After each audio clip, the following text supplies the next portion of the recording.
নাগাল্যান্ডের মানুষরা কি সত্যিই কুকুরের মাংস খায়? আজ সেটাই জানতে রওনা দিলাম নর্থ ইস্টের নাগাল্যান্ডে।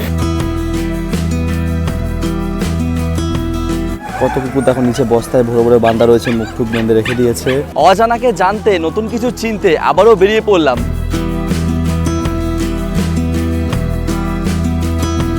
কিরে, নাগাল্যান্ড যাবি? নাগাল্যান্ড গেলে ধরে খেয়ে নেবে রে।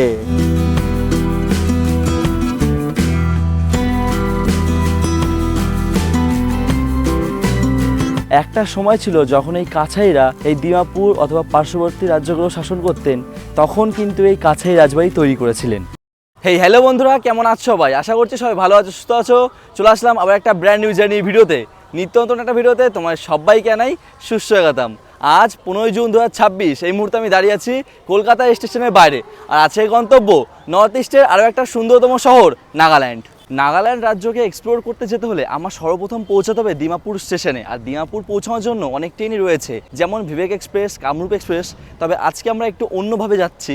আমরা সরাসরি কলকাতার চিতপুর টার্মিনাল স্টেশন থেকে কাজিরাঙা এক্সপ্রেস ধরে যাব গুয়াহাটি, এবং গুয়াহাটি থেকে ট্রেন চেঞ্জ করে দিমাপুর। সবটাই তোমার সঙ্গে শেয়ার করব এই ভিডিওর মধ্যে। তো চলো আর বেশি কথা না বাড়িয়ে সরাসরি স্টেশনের ভিতরে যাই, দেখি কত নম্বর প্ল্যাটফর্ম আমাদের ট্রেন দিয়েছে। লাগেজ চেক করিয়ে প্রবেশ করে গেলাম কলকাতা স্টেশনের ভিতরে। তোমরা হয়তো আমার লাগেজ দেখে বুঝতেই পারছো এই নাগাল্যান্ড ট্যুরটা কিন্তু 2-4 দিনের জন্য নয়। এই নাগাল্যান্ড ট্যুরটা প্রায় 8 থেকে 10 দিনের জন্য। তো যা যা সামগ্রী দরকার, খাওয়া দাওয়া থেকে শুরু করে সব কিছু কিন্তু ব্যাগে নেওয়াই রয়েছে, জামা প্যান্ট রয়েছে, সব কিছু তোমার সঙ্গে একটু একটু করে শেয়ার করব।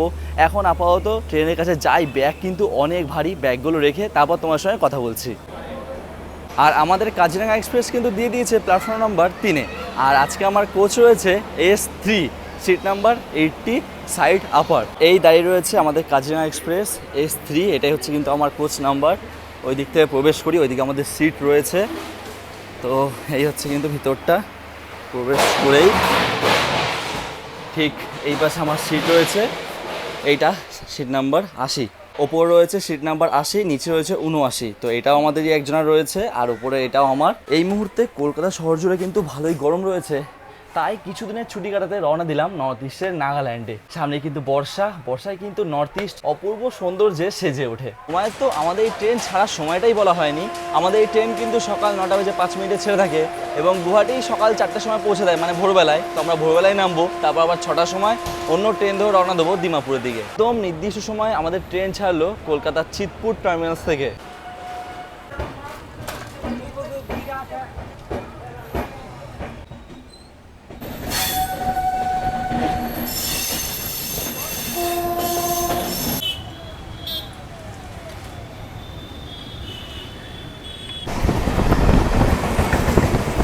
এখন আমরা ক্রস করছি দক্ষিণেশ্বর স্টেশন, আর এখন আমরা যাচ্ছি বিবেকানন্দ সেতুর ওপর থেকে। আর এই পাশে রয়েছে ভবতারিণী মায়ের মন্দির দক্ষিণেশ্বর। দেখো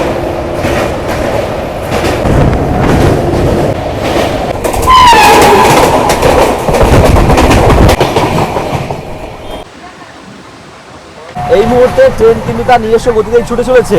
গতির কাটা বলছে 120 থেকে 30। আর আমার কিন্তু সাইড লোয়ার সিট রয়েছে, মানে বাইরে থেকে এমন দৃশ্য দেখছি আর দারুণ একটা কিন্তু অনুভূতি হচ্ছে। মানে সাইড লোয়ার সিটটা কারই না প্রিয়।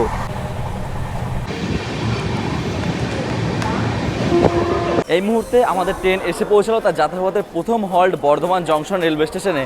এইখানে 2 থেকে 5 মিনিটের হল্ট রয়েছে, তারপরে কিন্তু আমাদের ট্রেন আমাকে ছেড়ে দেবে। পরবর্তী এই ট্রেনে হল্ট রয়েছে বোলপুর শান্তিনিকেতনে।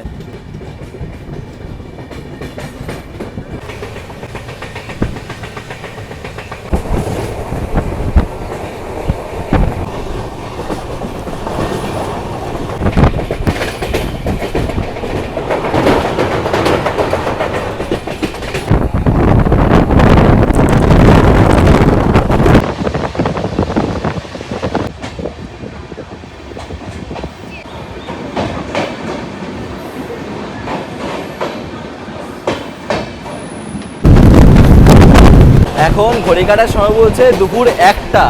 আমরা যখন ট্রেনে চেপেছিলাম দারুণ গরম ছিল, মানে শরীর পুরো খারাপ হয়ে যাচ্ছিল। আর এখন কিন্তু আস্তে আস্তে বৃষ্টি শুরু হয়ে গেছে। দেখো ওয়েদারটা কি মনোরম, প্রকৃতির কি খেলা, বৃষ্টি পড়ছে, জাস্ট দারুণ লাগছে।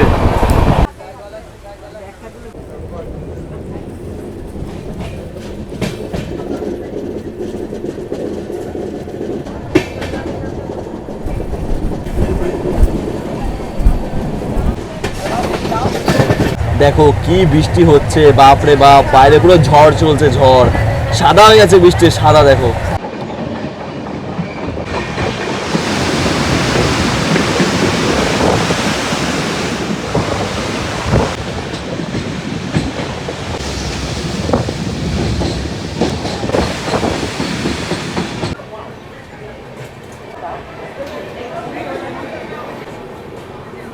এই মুহূর্তে ঘড়ি কাটার সময় বলছে 2:20 আমাদের ট্রেন এই মুহূর্তে এসে পৌঁছালো মালদা টাউন রেলওয়ে স্টেশনে। মালদা টাউনে আসার সময় ছিল দুপুর 2:50 প্রায় 30 মিনিট অ্যাডভান্স প্লাস 10 মিনিটে হল্ট, মানে 40 মিনিটে কিন্তু এখানে হল্ট রয়েছে। এখন 40 মিনিট কিন্তু আমাদের ট্রেন এখানে দাঁড়াবে। এই মুহূর্তে আমি গিয়েছিলাম মালদা স্টেশনের বাইরে। এবারে তোমরা হয়তো হবে মালদা স্টেশনের বাইরে কী করতে গিয়েছিলাম। বাইরে যাওয়ার মেন রিজন হচ্ছে দুপুর কিন্তু অনেক হয়ে গেছে আর লাঞ্চের ব্যবস্থা কিন্তু এখনও কিছুই করা হয়নি। তো সেক্ষেত্রে আমার যেহেতু মালদায় গার্লফ্রেন্ডের বাড়ি, তো আগের দিন রাতেবেলায় বলেছিলাম যদি কোনো খাওয়ার ব্যবস্থা করে রাখতে পারে তো ভালোই হয়। তো সেই ক্ষেত্রে আমার গার্লফ্রেন্ড ভালোবেসে এই ফল খাবার সব কিছু দিয়ে পাঠিয়েছে দুপুর লাঞ্চ, সেটাই নিয়ে আসতে গিয়েছিলাম। এখন সেটা নিয়ে সরাসরি ট্রেনে যাচ্ছি। যেহেতু 40 মিনিটের মতন ট্রেন দাঁড়িয়েছিল, তো একটা সুযোগ পেয়ে গেলাম ঝট করে বাইরে এসে খাবার টাবার নিয়ে সরাসরি এখন ট্রেনের কাছে আবার যাচ্ছি। আসলাম আমার ট্রেনের কাছে, এই হচ্ছে কিন্তু S3 কম্পার্টমেন্ট, এটা আমারই কম্পার্টমেন্ট। চলো ভিতরে যাই, ভিতরে গিয়ে দেখাই এর ভিতরে কি কি দিয়েছে। তবে এই হচ্ছে কিন্তু ব্যাগে জিনিস রয়েছে, এক করে বার করে দেখি কী কী দিয়ে পাঠিয়েছে। স্যালাড রয়েছে, এখানে চিকেন রয়েছে, এটা কি রয়েছে, মিষ্টি দিয়েছে, ওয়াও, জামাই ষষ্ঠী। তার সঙ্গে এখানেও চিকেন রয়েছে। যেহেতু আমরা 3 জন রয়েছি তো 3 জনের জন্য মনে হয় চিকেন দিয়েছে, একদম 3 জনের চিকেন রয়েছে। কন্টেনারে ভাত রয়েছে, একটা দুটো কন্টেনারে ভাত রয়েছে, এই একটা 3টে, আর তার সঙ্গে একটা কোল্ড ড্রিঙ্কস, আর তার সঙ্গে রয়েছে এরকম প্লেট। এইখানে ভাত আর চিকেন ঢেলে নিয়েছি, চলো টেস্ট করা যাক কেমন খেতে হয়েছে।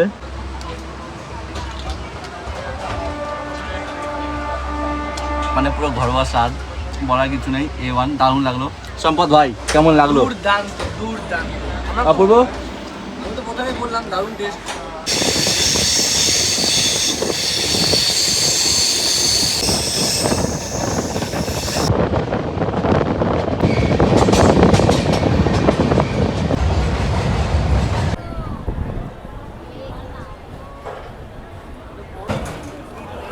এই মুহূর্তে এসে পৌঁছলাম নিউ জলপাইগুড়ি রেলওয়ে স্টেশনে। নিউ জলপাইগুড়িতে আমার ট্রেন আসার সময় ছিল 6:45, সেইখানে আমার ট্রেন এসে ঠিক সন্ধ্যা 7টার সময়, মানে 15 মিনিট দেরিতে এসছে। আর এই নিউ জলপাইগুড়িতে কিন্তু আমাদের ট্রেনে 10 মিনিটের হল্ট রয়েছে। আর এই নিউ জলপাইগুড়ি স্টেশন থেকে কিন্তু তোমরা নর্থ বেঙ্গলের যে কোনো জায়গায় ঘুরতে যেতে পারো, দার্জিলিং, কার্শিয়াং, মিরিক, বিভিন্ন জায়গায় কিন্তু তোমরা চলে যেতে পারো, এবং কি কালিম্পংও তোমরা এইখান থেকে যেতে পারো। তবে নর্থ বেঙ্গলের দার্জিলিং, কালিম্পং অথবা মিরিক ঘুরতে যাওয়ার জন্য কিন্তু সকাল টাইম বেস্ট। তবে তোমরা যদি চাও সকালে ভিড় এড়িয়ে একটু বিকেল দিকে আসবে, বিকেল দিকে এমন এরকম সময় করে এসে এইখান থেকে গাড়ি নিয়ে তারপরে তোমরা পাহাড়ে যাবে, তোমরা চাইলে সেটাও করে যেতে পারো। তবে সেক্ষেত্রে একটু ভাড়াটা বেশি পড়ে যায়। তো আমি বলবো তোমাদের কিন্তু সকালে আসাটাই বেস্ট। ঘড়ি কাটার সময় 7:09, আমার ট্রেন ছেড়ে দিল NJP থেকে।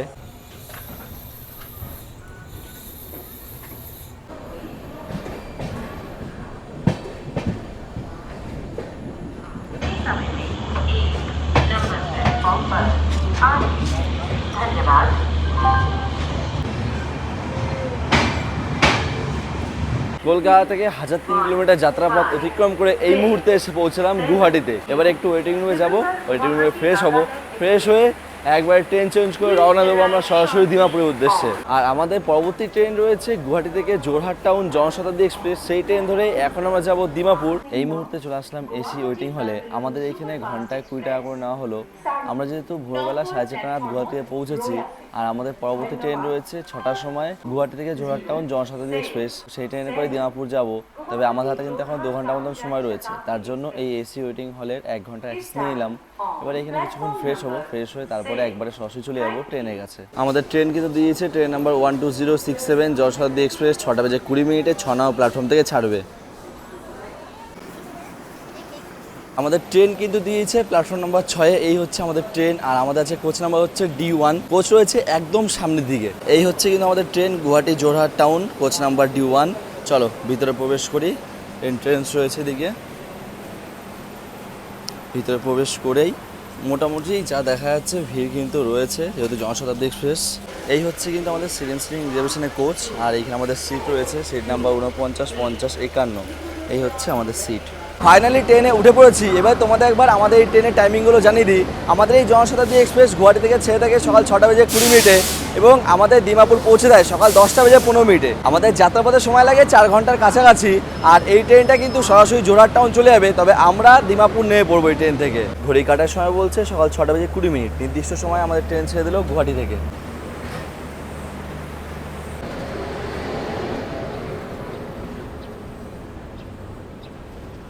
তবে আমি কিন্তু লাস্ট এই গুয়াহাটি পর্যন্ত এসেছিলাম, কিন্তু আজ এই প্রথমবার গুয়াহাটি টুপকে আরও কিন্তু অনেকটা যাব। বেশ ভালোই লাগছে, মনের ভিতরে একটা অন্যরকমই মজা হচ্ছে। আর তোমাদের জানিয়ে রাখি, নাগাল্যান্ড ঘুরতে যেতে হলে কিন্তু ইনার লাইন পারমিট লাগে। সেই ইনার লাইন পারমিট না থাকলে তোমরা কিন্তু নাগাল্যান্ড ঘুরতে পারবে না। ইনার লাইন পারমিট কী করে বানানো হয়, কত টাকা খরচা লাগে, কী কী ডকুমেন্ট লাগে, সব কিছু তোমাদের আমি ভিডিওর মধ্যেই জানিয়ে দেবো।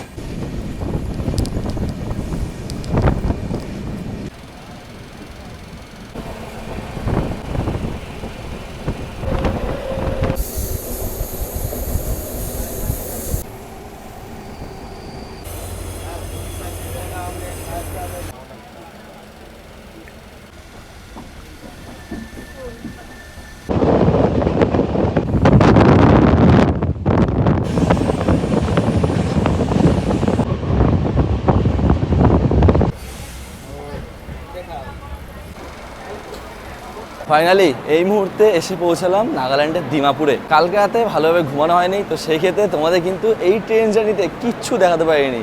জাস্ট গুয়াহাটি থেকে ট্রেন ছেড়ে তোমাদের কিন্তু কিছুটা দেখিয়ে আমি ঘুমিয়ে গিয়েছিলাম। তারপর আমার ট্রেন যেমনকার তেমনই চলেছে, এই মুহূর্তে এসে পৌঁছেছে দিমাপুরে। এরপরে আমরা দিমাপুর থেকে বাইরে বেরোবো। আর এইদিকে আমাদের ট্রেন ছেড়ে দিল, এই ট্রেন এখন চলে যাবে জোরহাট টাউন। আর দেখো কত লোকজন নেমেছে। ঘড়ি কাটার সময় বলছে 10:59। আর ঠিক এইদিকেই রয়েছে বাইরে বেরোনোর রাস্তা। চলে আসলাম দিমাপুর স্টেশনের বাইরে। এবারে বাইরে গিয়ে হোটেল খুঁজবো। তার আগে তোমাদের আরও ছোট্ট একটা তথ্য জানিয়ে রাখি। তোমাদের গুয়াহাটিতে দাঁড়িয়ে বলেছিলাম নাগাল্যান্ড ঘুরতে গেলে কিন্তু আইএলপি লাগে। আইএলপি অর্থাৎ inner line permit. Inner line permit কী করে তোমরা বানাবে? তোমরা ক্রোম ব্রাউজারে গিয়ে আইএলপি নাগাল্যান্ড সার্চ করবে, তাহলে কিন্তু চলে আসবে নাগাল্যান্ডের আইএলপির ওয়েবসাইট। সেইখান থেকে কিন্তু তোমরা আইএলপি বানাতে পারো। 200 টাকা লাগবে, 30 দিনের ভ্যালিডিটি থাকে। ডকুমেন্ট কী কী লাগবে? ডকুমেন্ট যেমন আধার কার্ড, প্যান কার্ডে কিন্তু হয়ে যাবে, তার সঙ্গে পাসপোর্ট সাইজ ফটো আর একটা কিন্তু লাইভ ফটো লেগে থাকে। আইএলপি বানিয়ে নিতে পারো। যদি অসুবিধা হয় তাহলে ইউটিউবে ভিডিও দেখে নিও, কিংবা যে পারে তার কাছ থেকে করিয়ে নিও, দোকান স্টোরেও করে থাকে। তো সেভাবে কিন্তু তোমরা আইএলপি করতে পারো। যেহেতু হোটেল যাওয়ার আগে এখন ভাবলাম ব্রেকফাস্ট করবো। ঘড়িতে এখন সময় 11টা, 11:30 মতন বাজছে। তো সকাল থেকে কিছুই খাওয়া দাওয়া করা হয়নি। তো চলো এখানে একটু খাওয়া দাওয়া করে নিই। আর তোমাদের জানিয়ে রাখি, নাগাল্যান্ডে কিন্তু মানুষরা পোকামাকড় থেকে শুরু করে ব্যাঙ, সাপ, ছাগল, গরু সব কিছুই খায়। তবে সেক্ষেত্রে এটা ভেবো না তোমরা যে এখানে তোমরা এইসবই খাবার পাবে, ভালো খাবার পাবে না। এখানে কিন্তু অনেক ধরনের ভালো খাবার রয়েছে। যেমন আমরা একটা দোকান থেকে এখন খাওয়া দাওয়া করবো, সেখানে কিন্তু রুটি পাওয়া যাচ্ছে, লুচি পাওয়া যাচ্ছে, তাছাড়া কিন্তু ভাতও পাওয়া যাচ্ছে, ভাত, মাছ। তোমরা কিন্তু সেগুলো খাওয়া দাওয়া করতে পারো। তো আমরা কিন্তু সেই খাওয়া দাওয়াই করবো। এখানে ভালো কিছু খাওয়া দাওয়া পাওয়া যায়, ভাবো না যে ওইসবই পাওয়া যায়। এই হচ্ছে স্টেশন। স্টেশন থেকে বাইরে বেরিয়ে আসে এখানে তোমরা অনেক দোকান দেখতে পেয়ে যাবে। যেমন আমরা আজকে ঠিক এইখান থেকে খাওয়া দাওয়া করবো। স্ন্যাক্স হোটেল রয়েছে এখানে, এইখান থেকেই খাওয়া দাওয়া করবো। বসে পড়লাম সকালে ব্রেকফাস্ট করতে। আর এইখানে নিয়ে নিয়েছি রুটি আর সবজি। এটার দাম পড়লো 30 টাকা। তবে ব্রেকফাস্টে এটাই ঠিক আছে খাওয়ার মতন। কিন্তু তোমরা এখানে অনেক দোকান দেখতে পেয়ে যাবে, তোমাদের ইচ্ছা মতন যে কোনো দোকান থেকে একটা খাওয়া দাওয়া করে নিতে পারো। তবে আমাদের কিন্তু কোনো হোটেল বুকিং করা নেই, আর আমরা কিন্তু কোনো এজেন্সির সঙ্গেও আসিনি। আমরা 3 বন্ধু মিলে প্ল্যান করেই রওনা দিয়েছি। তবে টিকিটগুলো কাটা ছিল, ভাবলাম এখানে এসে হোটেল বুকিং করবো। এখন হোটেল খুঁজছি, তবে হোটেল আর পাচ্ছি না। আর এখানে কিন্তু অত্যন্ত গরম রয়েছে, তো এসি হোটেল পেলে তো ভালোই হয়। তবে এইখানে কিন্তু স্টেশনের বাইরে ট্যুরিস্ট লজ রয়েছে। এই হচ্ছে ট্যুরিস্ট লজ, বাট এখন রেনোভেশনের কাজ চলছে বলে বন্ধ রয়েছে। কবে খুলবে তার কোনো ঠিক নাই। ভিতরে সিকিউরিটি রয়েছে, তাদের কাছে তোমরা চাইলে জিজ্ঞেস করে নিতে পারো। আমরা জিজ্ঞেস করে আসলাম, বাট এখন কিন্তু রুম বুকিং এখানে হচ্ছে না। এই দিকটা ঠিক স্টেশন থেকে মিনিট 5 হেঁটে আসলাম। সামনে রয়েছে হোটেল ওরিয়েন্ট।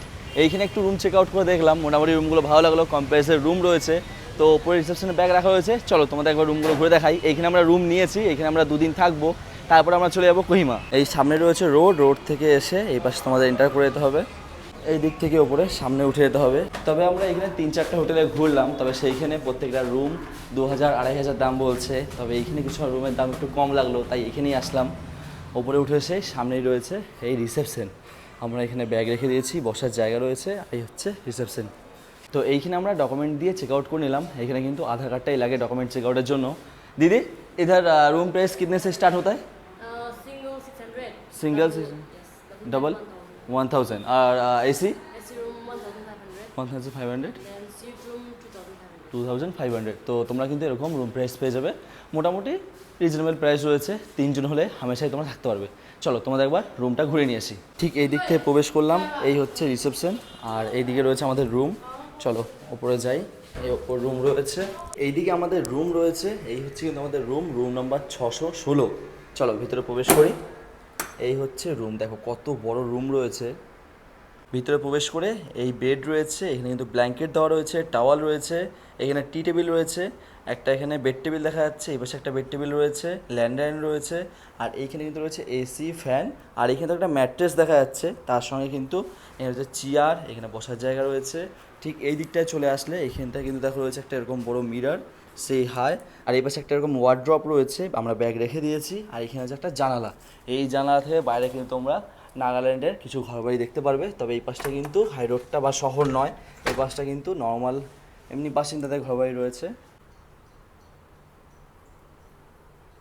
তবে এই রুমটা কিন্তু দুজনের জন্য, এই বেডে কিন্তু তোমরা দুজন থাকতে পারবে, তিনজনে কিন্তু অসুবিধা হয়ে থাকবে। সেক্ষেত্রে আমরা যেহেতু 3 জন রয়েছি, তবে আমরা এক্সট্রা ম্যাট্রেস নিয়ে নিয়েছি, এটার কোনো চার্জ নেই, ওরাই দিয়ে দিয়েছে ম্যাট্রেসটা।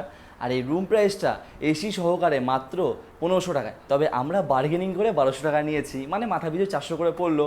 আমরা এখানে 2 দিন থাকছি, এই দিমাপুর শহরটা তোমাদের পুরোটাই ঘুরে দেখাবো, এবং ঠিক একদিন পরে আমরা যখন এইখানটা চেক আউট করবো, চেক আউট করে আমরা সোজা চলে যাবো নাগাল্যান্ডের রাজধানী কোহিমাতে। তারপরে শুরু হবে আমাদের কিন্তু জুকু ভ্যালি ট্র্যাক। আর ঠিক কালকে সকাল সকাল বেরিয়েছি, তবে অনেক সময় হয়ে গেল, এখনও কিন্তু ফ্রেশ হয়নি, শরীর কিন্তু আলাঝালা লাগছে, একটু ফ্রেশ হই, বাইরে বেরোবো, লাঞ্চ করতে যাবো, সবটাই তোমার সঙ্গে ভিডিওর মধ্যে দেখাবো। ঘড়িতে এখন সময় বলছে দুপুর 2টো, বেরিয়ে পড়লাম হোটেল থেকে দুপুরের লাঞ্চ সারতে। তবে আমাদের হোটেলের ডিস্টেন্সটা কিন্তু স্টেশন থেকে খুব একটা দূরত্ব না, মিনিট 3 থেকে 4 হাঁটলে কিন্তু তোমরা হোটেলটায় পৌঁছে যাবে। তোমাদের হোটেলটা পুরো ঘুরে দেখালাম। তোমরা যদি কোনো সময় নাগাল্যান্ড ঘুরতে আসো, অবশ্যই কিন্তু এই হোটেলে থাকতে পারো।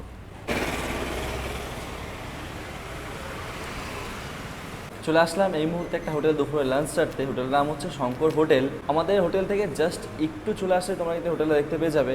তবে আমরা আমাদের হোটেলে খাওয়া দাওয়া করতে পারতাম, বাট দিনের বেলা একটু ঘুরে ফিরে দেখার জন্য এই জায়গাটা আসলাম। শুনেছি নাকি এই জায়গাটা খাবার খুবই ভালো হয়, তো দেখি তোমাদেরও দেখাবো কেমন খাবার খেতে হয়। বসে পড়েছি দুপুরের লাঞ্চ টেবিলে, আর আজকে আমরা দুপুরের লাঞ্চ নিয়েছি ভেজ থালি।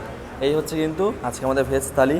এইখানে সাদা ভাত রয়েছে, ডাল রয়েছে, একটা সয়াবিনের সবজি রয়েছে, এখানে পাঁপড় ভাজা রয়েছে, আর এখানে রয়েছে পেঁয়াজ, লেবু, শসা, বরবটি ভাজা, আর এখানে হচ্ছে 3টে চাটনি। এটা হচ্ছে টমেটো চাটনি, এটা হচ্ছে গ্রিন চাটনি, আর এটা হচ্ছে মাছের চাটনি। তবে মাছের চাটনি কি এটা আমি জানি না, প্রথমবার দেখলাম, টেস্ট করে জানাই তোমাদের খেতে। আর এটা কিন্তু খুবই কম প্রাইস, মাত্র 100 টাকা।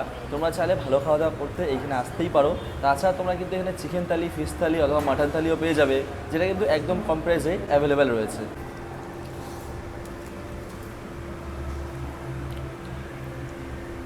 ডালটা খেতে সুন্দর, তবে খাবারগুলোতে হালকা হালকা ঝাল রয়েছে। আর এই মাছের চাটনি এটা বললো, এটা খেয়ে দেখি কেমন খেতে। আসলে যেমনটা হয়ে থাকে না চুনো মাছের টক, সেরকমই, তবে অত্যন্ত ঝাল রয়েছে, খেতে ভালো। খাওয়া দাওয়ার সাথে যদি কথা বলি, তাহলে সত্যিই দারুণ। খাওয়া দাওয়া একদম ওকে ছিল এবং কম বাজেটের মধ্যে। তোমরা যদি নাগাল্যান্ড অথবা দিমাপুর ঘুরতে আসো, অবশ্যই কিন্তু এখানে খাওয়া দাওয়া করে যেও। যদি লোকেশন বুঝতে তোমাদের অসুবিধা হয়, তাহলে কিন্তু তোমরা দিমাপুরে যে টাউন হল রয়েছে, এই হচ্ছে টাউন হল। টাউন হল থেকে পুরো সামনাসামনি অবস্থিত এই শঙ্কর রেস্টুরেন্টটা, মানে শঙ্কর হোটেলটা, ঠিক সিঁড়ি থেকে ওপরে উঠে ফার্স্ট ফ্লোর রয়েছে শঙ্কর হোটেল। এখানে তোমরা এসে কিন্তু দুপুরে লাঞ্চটা সারতে পারো। আমরা কিন্তু পরের দিনও এখানে খাওয়া দাওয়া করবো।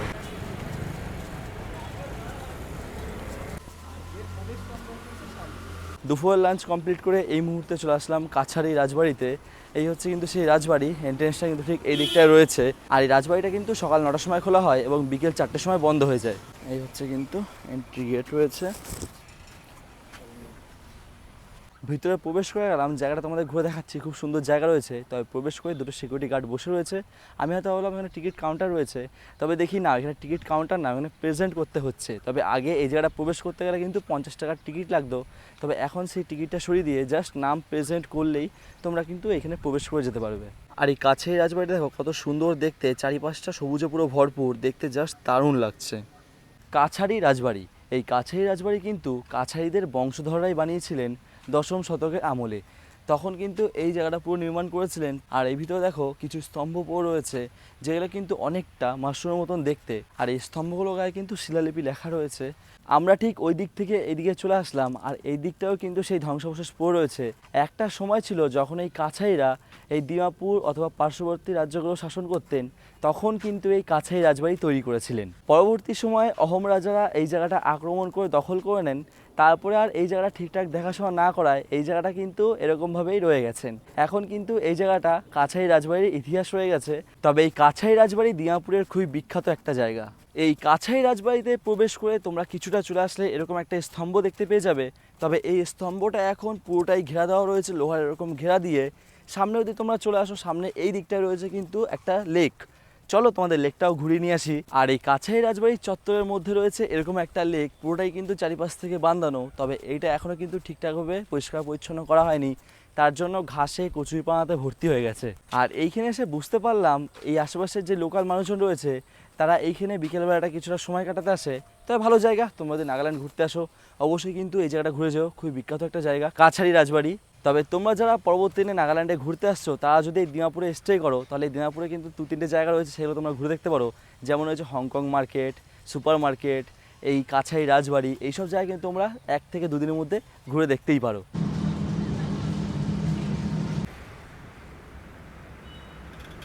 ঘড়ি কাটা এখন সময় বলছে সন্ধ্যা 7:30। এই মুহূর্তে বেরিয়ে পড়লাম দিমাপুরের লোকাল মার্কেট ঘুরে দেখতে।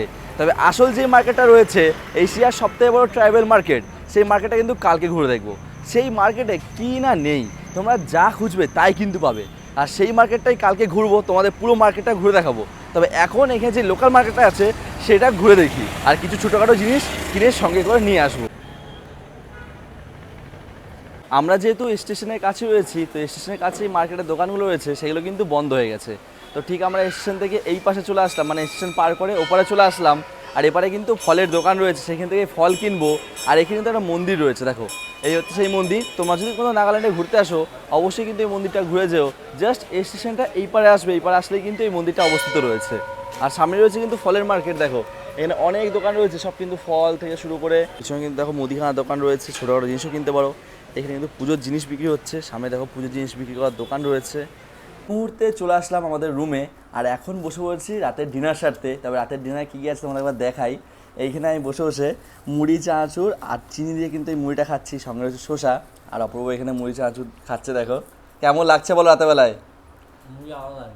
আর এইখানে কিন্তু সম্পদ নিয়ে এসেছে। কি আছে সম্পদ ভাই? এখানে রয়েছে ফ্রাইড রাইস, আর এখানে রয়েছে একটা ওই চিকেন স্যুপ বলতে গেলে। তো যাই হোক, আমি একবার লাইট খাওয়া দাওয়ার জন্য মুড়িটাই প্রেফার করলাম। তখন মুড়িটাই খাবো, খেয়ে সরাসরি ঘুমিয়ে পড়বো। রাতের ডিনার কমপ্লিট। এই মুহূর্তে ঘড়ি কাটার সময় বলছে রাত 10:48। এখন সরাসরি ঘুমিয়ে পড়বো।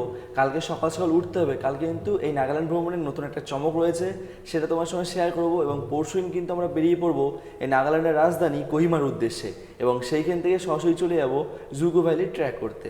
তো সেই সব ভিডিওই আসবে।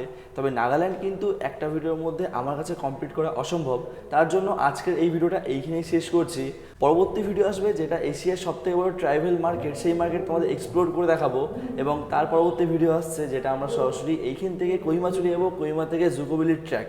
সব কিছু তোমার সঙ্গে শেয়ার করবো। তবে এই ভিডিও হয়তো 2টি ভাগে 3টি ভাগে ভাগ হতে পারে, তোমরা কিন্তু এক এক করে সবকটা ভিডিও দেখে নিও।